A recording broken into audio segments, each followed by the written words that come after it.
बुद्ध कहते हैं, आप तब तक उस मार्ग पर नहीं चल सकते जब तक आप खुद वह मार्ग नहीं बन जाते। लोग सवाल पूछते हैं, मेरा मन नहीं लग रहा, मैं क्या करूं? मैं मन को शांत करना चाहता हूं, एकांत करना चाहता हूं, मन को साधना चाहता हूं, हर तरह के फालतू के विचारों से मुक्ति पाना चाहता हूं, पर मेरा मन कहीं लगता ही नहीं, वो हमेशा भटकता रहता है। आइए एक कहानी के जरिए से हम आपको थोड़ा इसे समझाने की कोशिश करते हैं।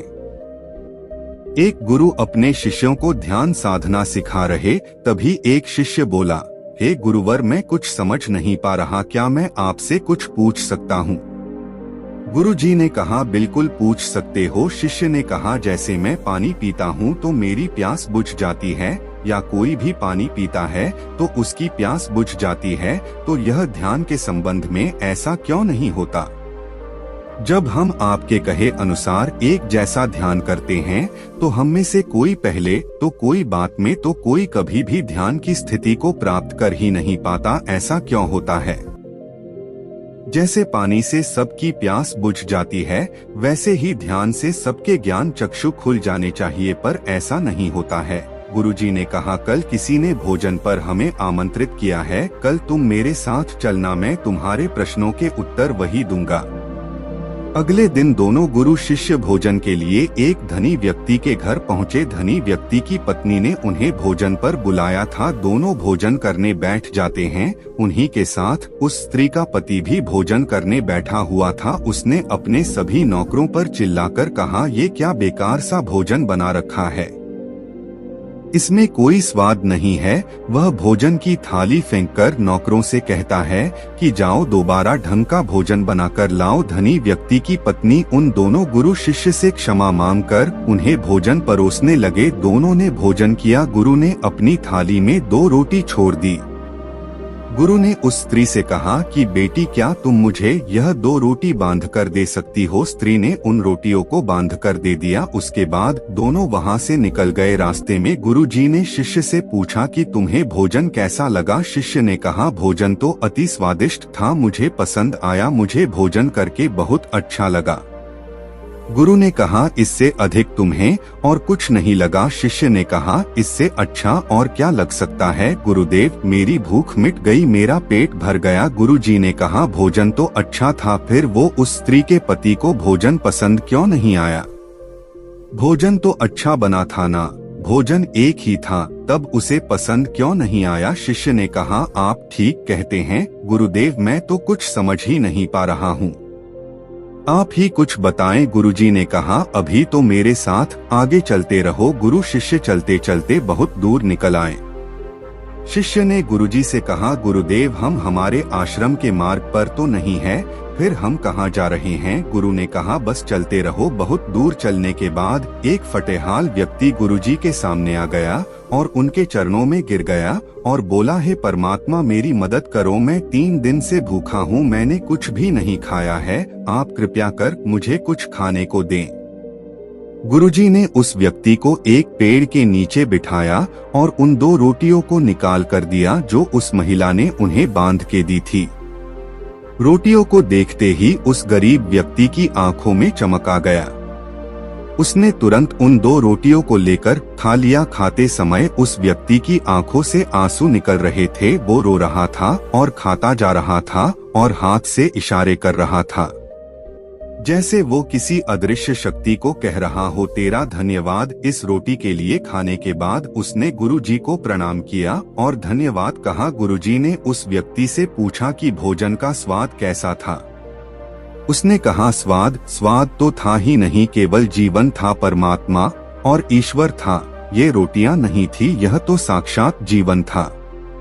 यह कहकर वह व्यक्ति वहां से चला गया। गुरु ने शिष्य से कहा, देखो, भोजन वही था, लेकिन एक व्यक्ति को उसमें स्वाद नहीं आता, तुम्हें उसमें स्वाद आया, तुम्हें भोजन पसंद आता है, लेकिन वही एक व्यक्ति को इस भोजन में स्वाद नहीं आता, बल्कि वह इसमें ईश्वर, परमेश्वर और जीवन को देख लेता है।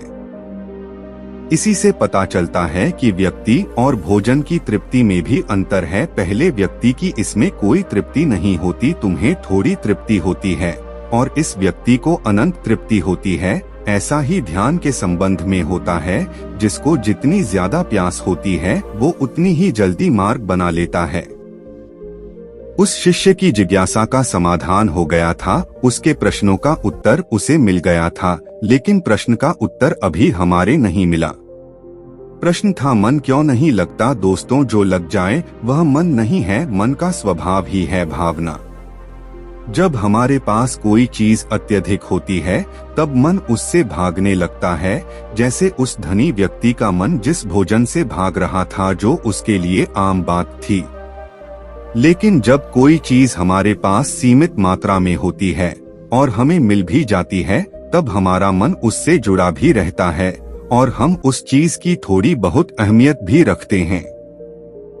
जैसे उस शिष्य का मन जो उस भोजन से थोड़ा बहुत जुड़ा हुआ था तो उसने उस भोजन के स्वाद को भी जाना, लेकिन जब हमें कोई चीज चाहिए होती है और वह हमारे पास नहीं होती तो पहले हमारा मन उस चीज के लिए बहुत लालायित रहता है। वह हर हाल में उसे पा लेना चाहता है, लेकिन जब कोई चीज प्राणों से जुड़ी हो, जैसे कि वह 2 रोटी, और जब बात प्राणों पर आ जाए तब मन गायब हो जाता है। तब आप स्वाद नहीं देखते, भोजन का प्रकार नहीं देखते हैं, तब आपको सिर्फ भोजन चाहिए होता है। तब आप एकाग्र हो जाते हैं भोजन के लिए। जो मिले उसी में आपको आनंद आ जाता है। स्वाद हो या ना, आपके प्राण अंदर तक उसे स्वीकार कर लेते हैं। और यह तब होता है जब मन नहीं होता। हम हमारे मन को लगाने की बहुत कोशिश करते हैं, कुछ पढ़ाई में लगाने की कोशिश करते हैं तो कुछ अपने काम में लगाने की कोशिश करते हैं, लेकिन आपने देखा होगा कि मन कहीं नहीं लगता और यह लग भी नहीं सकता, क्योंकि इसका का किसी चीज में लगना है ही नहीं, बल्कि इसका काम है आपको भगाना इधर से उधर। एक चीज आपको मिली तो दूसरी चीज पर ले जाना, दूसरी चीज आपको मिली तो तीसरी चीज पर ले जाना। मन संतुष्टि को नहीं जानता, वह केवल पाना जानता है, पाने के बाद भूल जाना जानता है। जो मिल गया उसे छोड़ देने की आदत होती है, जो छूट गया उसे फिर से पा लेने की आदत मन की होती है। अपनी जिंदगी के पिछले हिस्से को देखें और जानें कि क्या आपका मन कहीं लगा है, कहीं रुका है, जब वह केवल आपको अभी तक भगा रहा है। अब सवाल आता है कि अगर मन का काम भागना या फिर भगाना ही है तो क्या जिंदगी भर हम भागते ही रहेंगे? क्या हम कहीं रुकेंगे नहीं?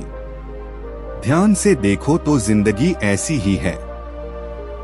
जन्म से लेकर मृत्यु तक इंसान भागता ही रहता है, कभी किसी चीज के पीछे तो कभी किसी दूसरी चीज के पीछे, लेकिन फिर भी कुछ इंसान अपवाद हो जाते हैं, फिर वह रुक जाते हैं, भागना बंद कर देते हैं। तब चीजें उनके पीछे भागती है, वह किसी चीज के पीछे नहीं भागते। इसका सबसे बड़ा उदाहरण स्वयं गौतम बुद्ध। हम आम लोग कैसे अपने जीवन में ठहराव ला सकते हैं, कैसे हम अपने जीवन में एकाग्रता ला सकते हैं, कैसे हम अपने जीवन में अपने मन को अपने आप नियंत्रित करने से रोक सकते हैं। और इसका एक ही रास्ता है, वह ध्यान। ध्यान व्यवस्था लाता है, मन भागता है, ध्यान ठहरा बुलाता है, लालच देता है, ध्यान लालच को देखने की दृष्टि देता है। मन कहता है दूसरी चीज को पकड़ लो, ध्यान कहता ही जो जो मिला है उसे जान ले। ध्यान एकाग्रता लाता है, लेकिन ध्यान को लेकर भी हम भ्रमित रहते हैं। ध्यान का मतलब आंखें बंद कर बैठ जाने को ही समझ लेते हैं। एक छोटी बच्ची बहुत अच्छी बांसुरी बजाती है, जब वो बांसुरी बजाती है तब उसके सुर में खो जाती है, तब उसका मन गायब हो जाता है, उसके प्राण केवल उस बांसुरी की धुन में ही रम जाते हैं और यही उसका ध्यान बन जाता है। लेकिन ऐसा इसलिए होता है क्योंकि इस लड़की को उस बांसुरी में रस आता है, आनंद आता है, यही उसकी प्रकृति है। वो वही कर रही है जो वो हो सकती है। एक अध्यापक है, जब वो अपने छात्रों को पढ़ाता है तो उसमें खो जाता है, वो अपने प्राणों से उस पढ़ाने का आनंद लेता है, उसमें रुचि है, उससे यही उसकी प्रकृति है। जब वो पढ़ा रहा होता है तब उसके मन में कोई हलचल नहीं होती, वह तब ना तो भूतकाल की बात सोचता है ना भविष्य काल की, वो केवल वर्तमान के क्षण में ही रहता है। और यही उसका ध्यान है। जो व्यक्ति जो है, अगर वो वही होने लगे तो उसमें स्वतः से ही ध्यान घटित होने लगता है, वो एकाग्र होने लगता है। लेकिन जब व्यक्ति कुछ होने की कोशिश करता है तो उसका मन हावी होने लगता है, एकाग्रता टूट जाती है और तब हम भागते रहते हैं, सब कुछ पा लेते हैं, तब भी सोचते हैं कि कुछ रह गया है और ये अधूरापन कभी पूरा नहीं होता। क्योंकि जो आप हो सकते थे, जो आपकी प्रकृति थी, वो आप नहीं हुए, बाकी सब कुछ हो गए। ऐसे ही आप हमेशा अधूरे रह जाते हैं, तब मन कहीं नहीं लगता। मन की प्रकृति ही लगने की नहीं है। जो लगता है वह एकाग्रता है, वह ध्यान। और जहां आपको एकाग्रता मिल जाए, समझ लेना वही आपके लिए बना है, जिस पर चलकर आप संपूर्ण हो सकते हैं। तो दोस्तों, कहानी पसंद आई तो चैनल को सब्सक्राइब और वीडियो को लाइक जरूर करना। धन्यवाद। नमो बुद्धाय।